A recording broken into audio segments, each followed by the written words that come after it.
The storm began as it always did in those endless childhood summers. A low, distant rumble that rolled across the fields, followed by a sudden, almost electric chill that crept through the old wooden house. I was 10 years old, spending the long, humid days at my grandparents' countryside home, a place that always felt both safe and mysterious. The air would grow heavy, thick with the scent of wet earth and wildflowers, and the sky would darken until it seemed like dusk had arrived early. I remember sitting by the window watching as the first fat drops of rain splattered against the glass, quickly turning into a relentless downpour that lashed the windows and rattled the panes.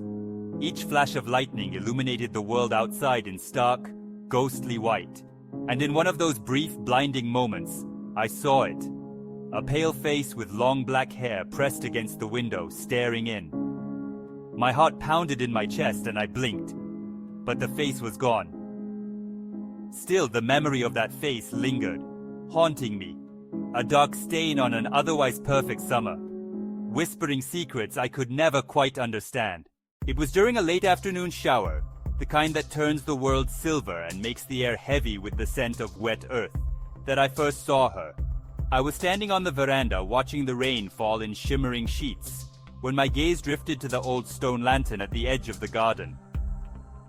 There, half shrouded in mist and shadow, stood a woman. She was tall, her figure draped in a flowing white dress that seemed to glow against the gloom. A wide-brimmed hat hid her face, casting it in darkness, so I could not see her eyes or expression. For a moment, my vision seemed to ripple, as if the world itself was holding its breath. Then, just as suddenly as she had appeared, she was gone.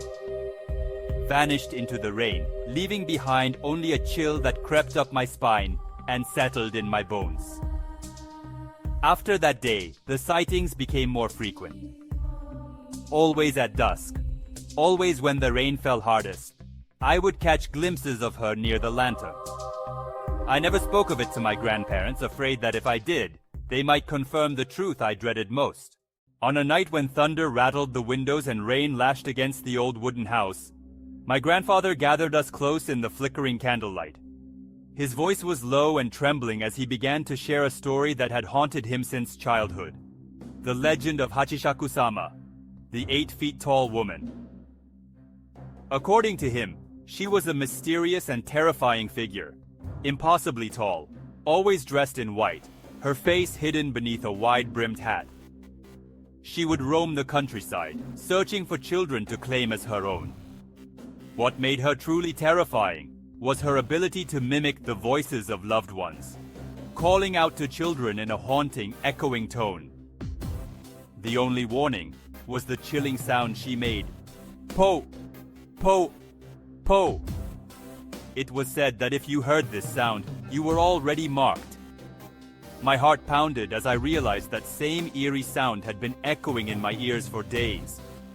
My grandparents had placed salt and protective charms at every door and window, desperate to keep her away. But as my grandfather's story ended, I knew deep down, it was already too late. She had chosen me. The rain was relentless and the house felt alive, failing to protect me. Strange things happened. Doors creaked open, shadows moved. The po chant evolved, mimicking my grandmother's voice. My grandparents were ghosts, their silence an admission of defeat. She was breaking through, her gaze a cold, possessive stare. The final night. The storm was apocalyptic. The po sound a roar. A window shattered. She was in. In the lightning flashes, she glitched closer, her chant unbearable. I ran through a labyrinthine house, her presence everywhere. The world went silent and I was gone. A memory trapped in that summer's echo.